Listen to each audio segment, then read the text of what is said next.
Es el momento, espero, todos los domingos para conversar con Ronald Rodríguez, que debe estar por allí a punto de ingresar a esta conversación.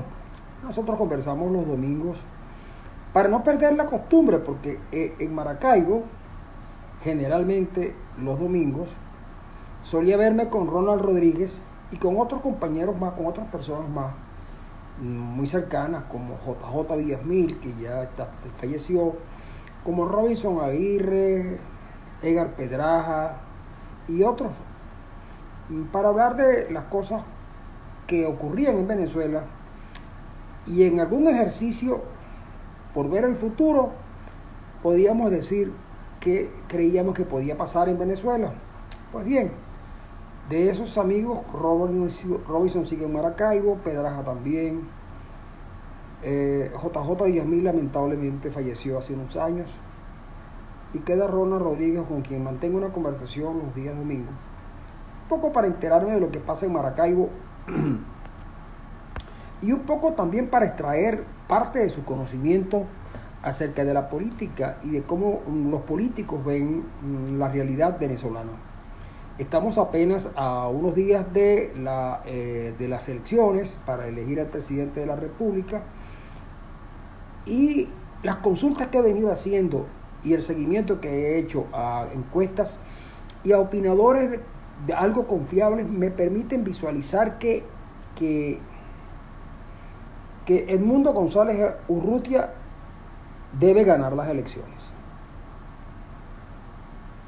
Y debe ganarlas porque la gente se cansó de esperar soluciones que nunca llegaban. Y van a llegar, por cierto.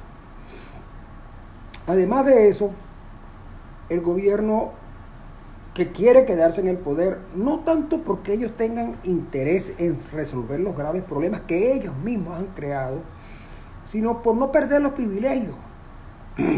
Privilegios que han incrementado a lo largo de los años.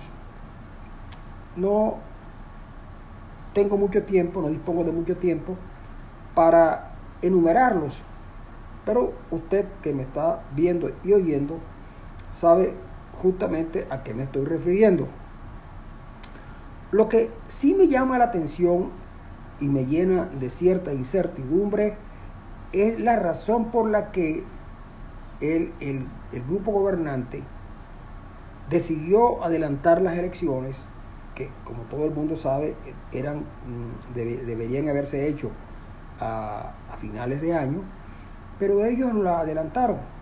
Fueron unas elecciones que ellos decidieron, y además decidieron que su candidato era Maduro.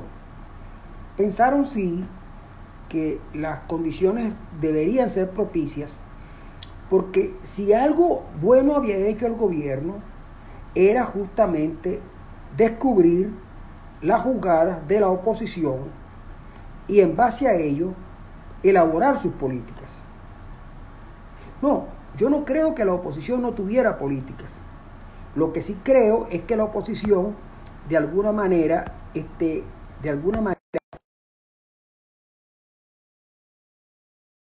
forma, y entonces eso lo hacía predecible. Por eso, cuando el gobierno en un momento perdió la brújula y perdieron las elecciones del 2015, pues la oposición no supo. Hay una, hay una máxima que se enseña en las escuelas de economía, desde el área de administración, que lo más seguro es que cuando hay una derrota, esta sea estudiada exhaustivamente para conocer las razones de la derrota. Pero se suele obviar que las victorias también tienen que ser estudiadas exhaustivamente para conocer cuáles fueron las razones de esa victoria.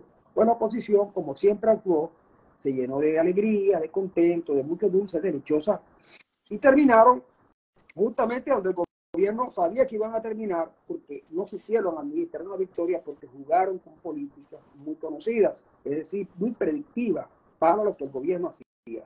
El gobierno en este momento también, para estos momentos que estamos viviendo, también pensó lo mismo, quizás asesorado por los mismos de siempre, pero la oposición no le jugó como ellos querían, y ese desconcierto es probablemente lo que los haya llevado a estar agarrados a un clavo ardiente y justamente a rezarle a un Dios en el que no creen.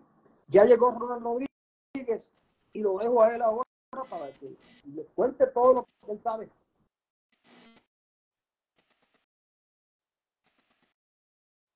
Saludos, Francisco. La conexión no está muy buena. El audio tampoco. A lo mejor tú sí me escuchas, pero a mí en este momento no te estoy escuchando. Un saludo a todos los que nos ven hasta este Instagram Live. ¿Ya me oyes? Ahora sí te oigo. Okay, perfecto. Va y viene, va y viene. Tú sabes cómo es el internet aquí en Venezuela. Dale, habla que le estoy oyendo. Cuéntame tú, te estaba escuchando hablar y tú, y como buen profesor, como buen docente que eres, estaba poniendo en valor la necesidad que tanto la victoria como la derrota sean analizadas en su momento por los beneficiarios. Creo que le estás pidiendo demasiadas peras al olmo y le estás pidiendo milagros a centros académicos y de investigación y tal, que siguen estos procesos electorales. Los partidos en Venezuela dejaron de ser partidos hace mucho tiempo, el del gobierno y los de la oposición.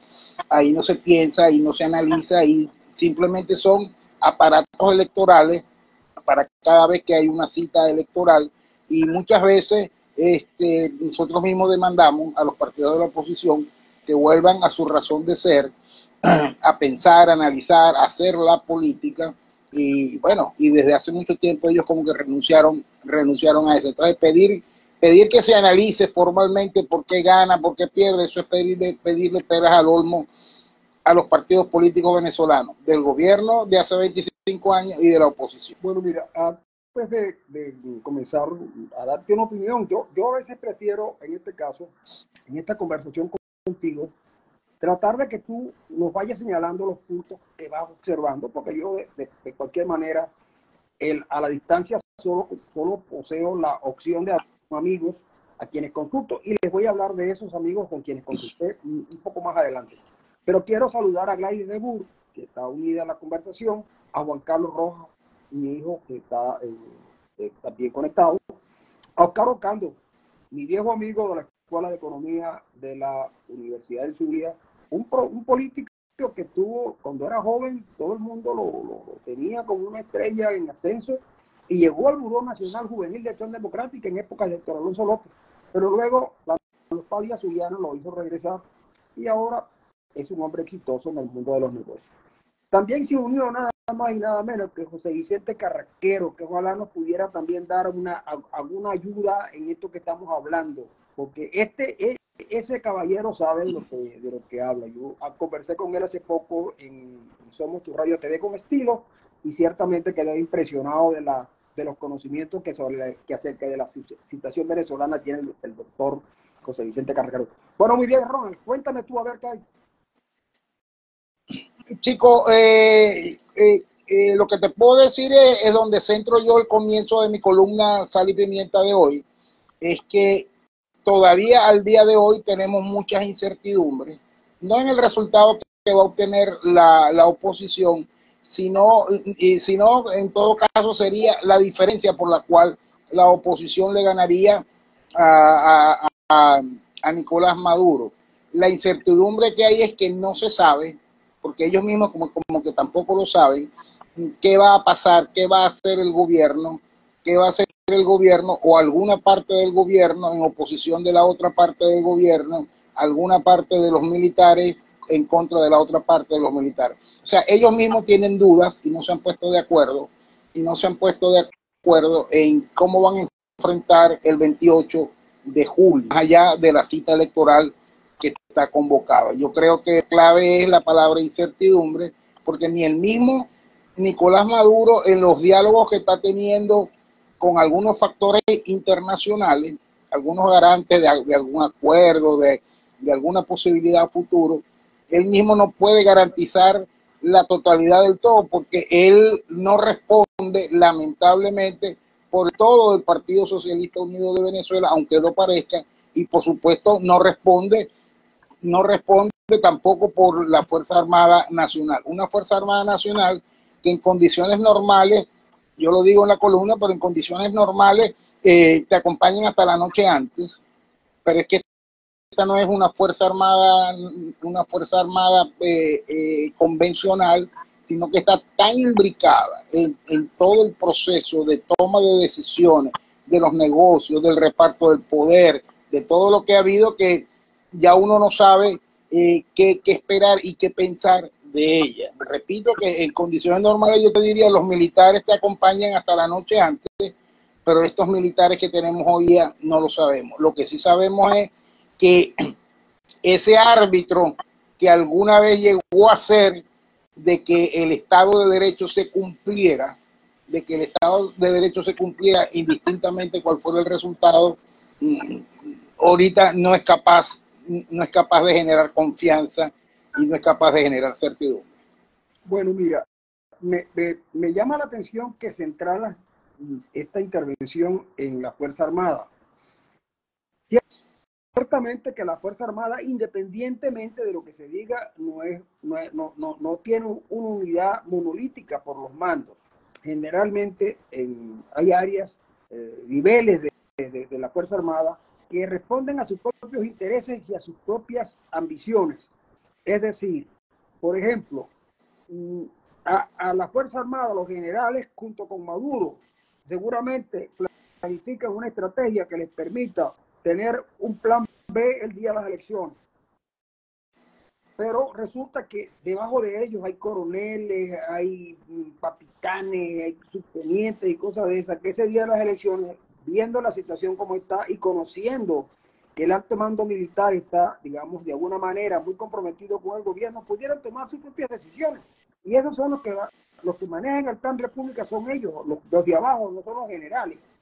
Y eso pudiera, sí, ciertamente, tal como tú dices, bloquear órdenes que se den desde arriba. Ahora, la pregunta mía, y ojalá que el doctor Carraquero pudiera acercarnos un poco a esto, es ¿por qué el gobierno escogió unas elecciones adelantadas? Estas son las elecciones del gobierno, no son elecciones que le impusieron, son elecciones que ellos decidieron. ¿Y por qué han llegado tan lejos sin tomar ninguna de las medidas que la gente suponía que iban a tomar en virtud de su propia estrategia política en el pasado? Es decir, por ejemplo, si ellos dan un golpe de Estado hoy, que lo pueden dar, no pueden dejar Maduro. Y si lo dan, deberían tener un apoyo popular que aparentemente no tienen, porque la única manera de tener apoyo popular sería enfrentar al gobierno y no lo pueden hacer. La otra cosa es la siguiente, se pondría en evidencia, porque lo que ya la gente dice en la calle, porque a eso voy un poquito más adelante, lo que la gente viene diciendo en la calle es justamente que el gobierno perdió la base política, y esa base política que se mueve, que oscila, pudiera estar cerca de un 30% que abandonaría el gobierno en el primer momento de debilidad que tenga. Poco a poco, sectores importantes que cercanos al gobierno se han ido alejando, digamos, estratégicamente o tácticamente para que en el momento que ocurra lo que ellos creen que va a ocurrir, sufran el menor daño posible. Yo tuve esta semana varias conversaciones con gente de Caracas y Maracaibo y traté de buscar algún hilo conductor que me diera respuesta a esto. Hablé con un hombre, amigo mío de hace muchos años, que está vinculado al grupo, a la Lacra NATO, porque hizo parte de él, o todavía es. Y la respuesta que me dio, entendiendo que tus intereses están primero, la respuesta que me dio me llevó a inferir que ellos están seguros que la derrota es inminente. Y están poniendo demasiadas cosas que ocurran para ganar. Cuando uno dice, mira, si pasa esto, ok, esto y esto y esto, como son muchas, y la mayoría de ellas no cuantificables, entonces tú dices, mira, aquí lo que hay es una explicación que me está dando a mí para que yo la lea como tengo que leerla, seguramente haciendo algún tipo de lectura inferencial, pero así fue. Hablé con alguien cercano a sectores políticos y me dijo que el único problema que ellos veían es un poco lo que tú anotabas en tu columna, por cierto, sal y pimienta, que es una columna que hay que leer toda la semana porque efectivamente trae muy buena información y está particularmente muy bien escrita. Él me decía que la preocupación, la incertidumbre está en qué va a hacer el gobierno, qué va a hacer el gobierno el día de las elecciones, ya sabemos que no van a sacar la tarjeta no la van a sacar, ya sabemos que no van a inhabilitar a este caballero. Ya lo que han venido haciendo son cosas tan absurdas que uno no comprende. ¿Cómo vas a meter preso a una persona que le vende unas empanadas a un dirigente político? ¿O cómo le vas a quitar el camión? ¿O cómo vas a meter preso a un hotelero? En fin, ¿o cómo le vas a hacer? ¿Cuántos votos sumó que Nicolás y Silita tomaran un taxi rider esta semana? Sí, eso es que la gente, porque es que el problema es que Por cierto, quiero hacer un paréntesis ahí. Nicolás y Silita te tomaron un taxi rider esta semana, ¿no? Que por cierto no les llegó a tiempo. Pero lo que quiero significar es que la reacción de alguna parte de la oposición ha sido vetar inmediatamente a esa empresa digital de taxi, ¿no? Y yo pregunto, ¿en qué se diferencia eso? ¿En qué se diferencia eso de que ya yo no voy a agarrar Ray porque son amigos de Nicolás, a lo que hace Nicolás al cerrar las ventas de empanadas, el restaurante del Hotel El Paseo, meter preso al que le alquiló el sonido? O sea, ¿en qué se diferencia esa reacción contra Ryder a las que toma Nicolás? Lo quiero significar es, porque yo he venido diciendo que a veces me cuesta creer que hayamos aprendido la lección realmente, y que a lo mejor lo que estamos es luchando, o algunos están luchando por un quítate tú para ponerme yo. Nada más que quería hacer ese comentario a propósito de Ryder. mira, Mi amigo Juan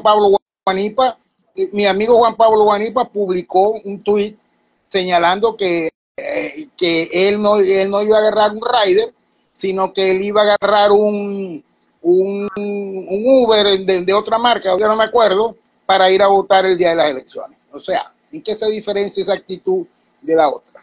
bueno, mira, yo quiero decirte una cosa. Primero saludar a Fabiola Rojas, quien seguramente más adelante se va a comer unas cachapas de primera, porque van a celebrar anticipadamente con unas cachapas o un maíz de exquisito. ¿Y qué va a celebrar? ¿Qué va a celebrar? El triunfo de este caballero González Urrutia. Pero bueno, dejamos a Fabiola Rojas que claro. coma su cachapa. Pero lo que te iba a decir, Maduro y el madurismo, y muchos venezolanos creen que los venezolanos somos imbéciles, es decir, pero que sí hemos cometido imbecilidades, y por eso creen que todos somos iguales. Y lo otro es lo siguiente, es que yo tengo que decirte que el problema contra Maduro y contra Chávez, no todos los que lo enfrentan son demócratas, no son demócratas, tienen razones suficientes y legítimas para enfrentar al chavismo o al madurismo, pero no lo hacen porque creen en la democracia, porque justamente eso que están haciendo con el veto a la empresa es una cosa que se sale de cualquier cosa que uno más o menos entienda de que es necesario reconciliar al país. Y entonces es obvio que mucha gente tenga miedo de que en el barrio la persona que repartía las cajas CLAP, que no le quedaba más remedio, lo vayan a perseguir. Yo recuerdo, Ronald, que cuando yo estaba muchachito, en Ciudad Ojeda, había un señor que era policía de transmisiones en la comandancia. Un señor que cuando nosotros estábamos jugando béisbol en la calle, niños de 5, 6, 7 años, él pasaba y se quedaba viéndonos jugar. Un tipo buenísimo, todo el mundo lo quería. Oye, cayó Pérez Jiménez y unos tipos que lo querían y lo apreciaban. Cuando cayó Pérez Jiménez en el año 58, en enero del 58, las familias de por ahí iban a quemar en la casa al hombre. Lo fueron a buscar, menos mal que tuvo la suerte de que alguien le dijera que eso estaba ocurriendo y él no tuvo que sacar a su familia. Y dijo, esto no puede ser. Y eso me marcó de por vida.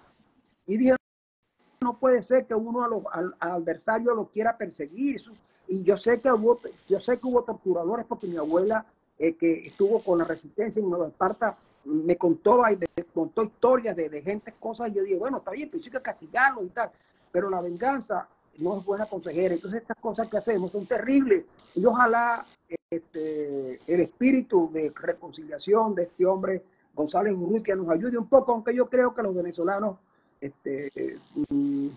quizás quizás, Dios quiera que no, van a cometer algunos excesos. Y eso me tiene verdaderamente preocupado, porque ya no solamente se trata de los enemigos jurados, que son los del gobierno, es que ya tú no puedes hablar con algunos compañeros que el pasado conversaban contigo amigablemente, pero que ahora se sienten tan ganadores que cualquier cosa que uno le diga, a mí uno muy cercano a mí me dijo, profesor, y usted se metió a chavista, porque yo le estaba diciendo que consideraba que era necesario buscar salida, que el país era más grande, era muy grande, que había que buscar la forma de ir poco a poco incorporando al país al desarrollo, que eso no podía ser, que había cosas muy importantes que no se podían obviar en la persecución. Bueno, con otro amigo, un gran amigo también, que a quien aprecio mucho, me llevé una discusión porque él pretendía que Acción Democrática hiciera un acto de contrición para que Margarita los perdone, en el sentido de buscar a Próspero y crucificarlo en plaza pública.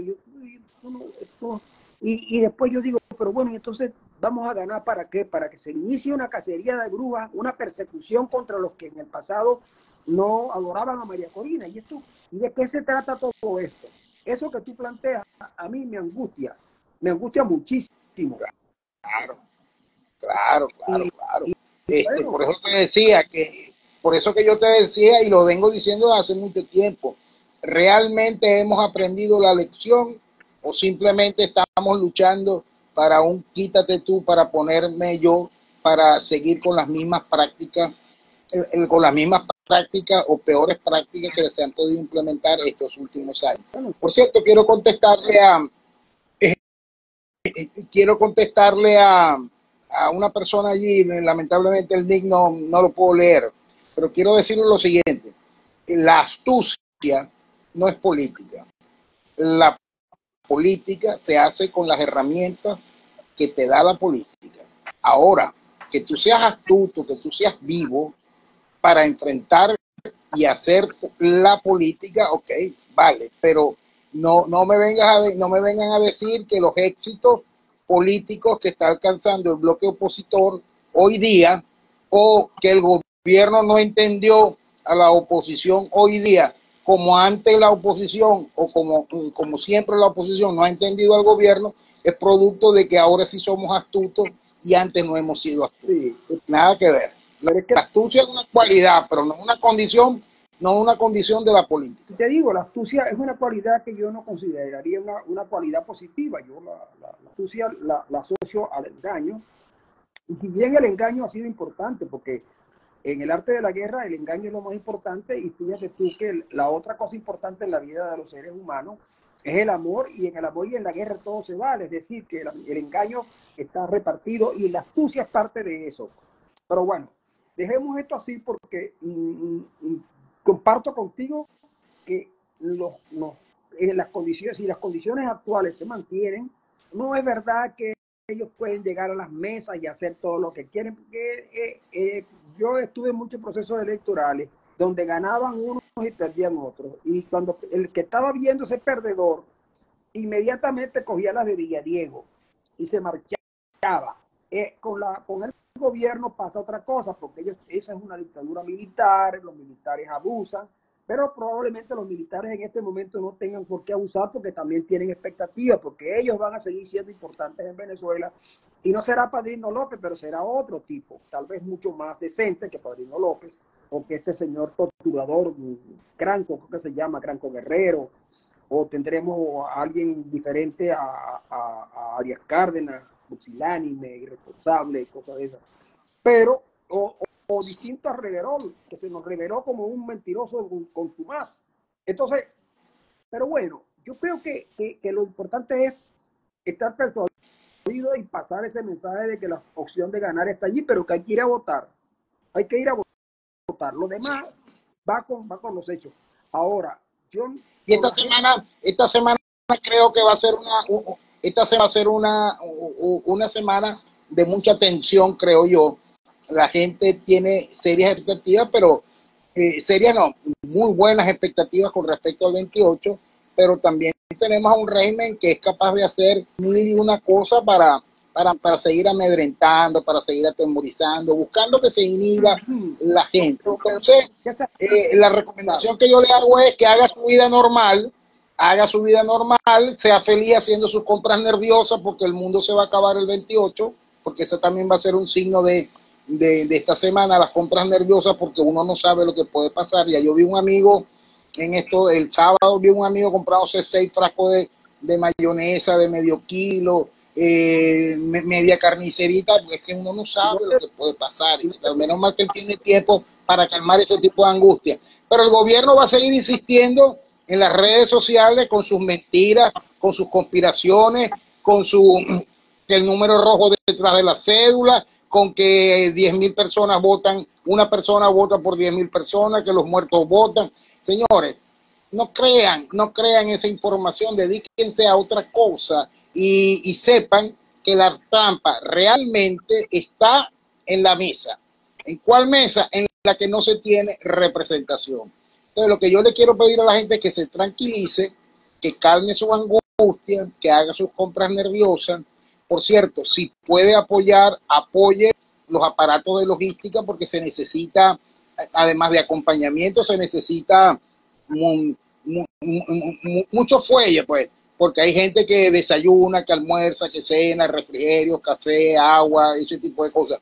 No es obligante, pero esa es una buena forma de calmar las angustias y de participar y ayudar, que a veces están esos funcionarios de mesa y en los centros electorales y que lamentablemente por X, Y o Z no, están totalmente desasistidos, y ellos están prestando un valiosísimo servicio, el más valioso de los servicios, más allá de votar, que se puede cumplir el día electoral. Mira, Ronald, ya estamos finalizando y quería preguntarte, el día 23 vas a estar en el acto de Maracaibo, en la avenida sí, voy, en la avenida 5 de julio. Eso es muy importante porque ese fue un escenario de otras épocas y me interesaría si ese día, aunque fueran unos 10 minutos, pudiéramos conversar desde allí. Y luego, claro que sí, te leí en la columna que podías ir a Caracas al cierre de la campaña. ¿Vas a ir? No, lamentablemente a Caracas no puedo ir, pero sí invito a la gente que quiera ir que vaya, porque eso va a ser un capítulo importantísimo en esta campaña electoral. Sobre todo porque ahí sí hay que ser astuto y ganarle de mano al gobierno, porque cualquier bobería, cualquier bolsería van a hacer en las carreteras de las distintas ciudades de Venezuela para que la gente no llegue a Caracas. La gente no llegue a Caracas. El gobierno tiene medios para hacer esas cosas, pero ya ese día prácticamente las cosas están ya prácticamente resueltas. A mí la cosa eso es lo que hace que me divierta. A mí eso que, por ejemplo, que va a ser el 25, me corto una y parte del auto, disculpen lo vulgar de la expresión, pero eso es lo que hace que a mí me divierte, porque con la pura gente de Caracas, de la región central, y la región metropolitana de Caracas, arman una concentración de Padre y Señor mío. Y entonces ellos están deteniendo gente en las carreteras y tal. ¿Cuánta gente puede parar en las carreteras de Venezuela para que no lleguen a Caracas? Cuando mucha gente inclusive se está yendo desde antes. Sí, mira, así como hay mucha gente, por cierto, quiero saludar a las personas que son que aquí en Maracaibo se nos fue el audio. Van a seguir llegando, que vienen exclusivamente del exterior, vienen a votar. He tenido hay un problema